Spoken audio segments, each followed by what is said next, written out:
శ్రీ గురుభ్యో నమః. 7వ అధ్యాయం 8వ శ్లోకం. భగవంతుడు ప్రకృతిలోని ప్రతి అణువులో ఏ విధంగా వ్యాపించి ఉన్నాడో వివరించే అద్భుతమైన శ్లోకం. ఓం రసో అహమప్సు కౌంతేయ ప్రభాస్మి శశిసూర్యయోః ప్రణవః సర్వవేదేషు శబ్దః కే పౌరుషం ఋషు. ముందుగా పదపదానికి అర్థం తెలుసుకుందాం. కౌంతేయ కుంతిపుత్రుడైన ఓ అర్జున, అప్సు నీటి యందు, రసహ రసమును, అహం నేను, శశి సూర్యయోహో చంద్ర సూర్యులందు, ప్రభాస్మి కాంతినై ఉన్నాను, సర్వవేదేషు సమస్త వేదములందు, ప్రణవః ఓంకారమును, కే శబ్దః ఆకాశమునందు శబ్దమును, నృషః మనుషులందు, పౌరుషం పురుషమును నేనే. కుంతిపుత్రుడైన ఓ అర్జున, నీటిలో ఉండే రుచిని నేనే, సూర్యచంద్రులలో ఉన్న వెలుగును ప్రకాశాన్ని నేనే, సర్వవేదాలకు ముఖ్యమైన భాగమైనటువంటి ప్రణవః అంటే ఓంకారం, ఆ ప్రణవం నుండి ఈ వేదాలన్నీ కూడా ఉత్పన్నమయ్యాయి అని మీకు అనేక ఉపనిషత్ వాక్యాలు చెబుతున్నాయి కదా. ఆ వేదాలలో ఉన్న ఓంకారాన్ని నేనే. కే శబ్దః ఆకాశంలో ఉండే శబ్ద తన్మాత్రను నేనే. పౌరుషః ఋషుః మనుషులలో ఉండే సామర్థ్యాన్ని, పురుష ప్రయత్నాన్ని నేనే.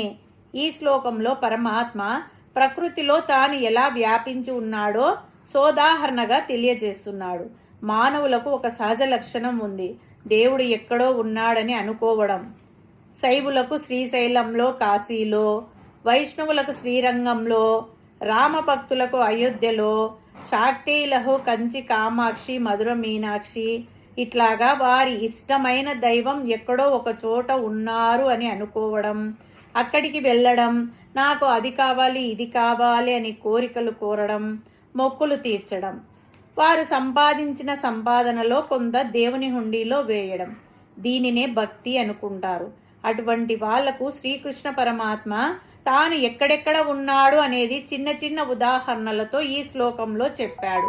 చాలా వివరంగా 10వ అధ్యాయంలో విభూతి యోగంలో చెప్పబోవుచున్నాడు.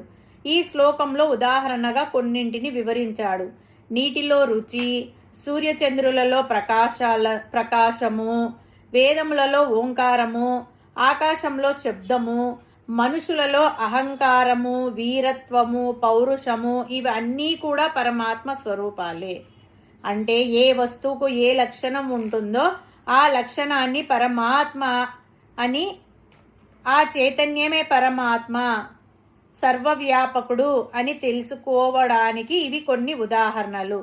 జలమే రుచి, రుచే జలము, రెండింటిని విడదీయడానికి వీలు లేదు. అలాగే ప్రకాశమే సూర్యుడు, సూర్యుడే ప్రకాశము, ప్రకాశం లేని సూర్యుణ్ణి ఎవ్వరూ ఊహించజాలరు. ఈ ప్రకారంగా సర్వ వస్తువులను గుణించి గ్రహించుకోవాలి. సమస్త వేదాల యొక్క సారము ఓంకారమే, అది నేను. జనుల ఆయుష్ కాలం స్వల్పంగా ఉండడం వలన, వేదాలు అనంతాలుగా ఉండడం వలన వాటి సారమైన విషయాన్ని తెలుసుకొని అనుష్ఠించినచో జన్మ ధరించిపోతుంది. అట్టి సారమే ఓంకారం.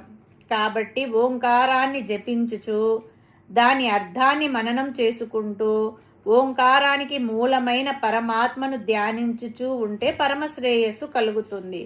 మనుష్యులందు పరాక్రమ రూపమున తాను ఉన్నానని పరమాత్మ చెప్పినందువలన ఆ సుగుణరాజము మనుషులలో చాలా అవసరమని తెలియచున్నది. ధైర్యము, పరాక్రమము, ఉత్సాహము ఉన్న చోట సాక్షాత్ భగవానుడే ఉండును. మనము రోజు తాగే నీటిలో రుచిని చూచినప్పుడు, ఉదయాన్నే సూర్యరశ్మిని చూసినప్పుడు అది భగవంతుని ప్రసాదమని భావిస్తే జీవితం పట్ల గౌరవం పెరుగుతుంది. భగవంతుడు ఎక్కడో వైకుంఠంలోనో కైలాసంలోనో మాత్రమే లేడు, మనం అనుభవించే ప్రతి ఇంద్రియ అనుభూతిలో, అంటే రుచి, కాంతి, శబ్దము అన్నింటిలో ఆయన ఉన్నాడు. ఆయనను మన దైనందిన జీవితంలో గుర్తించడమే నిజమైన జ్ఞానము. హరి ఓం తత్సత్.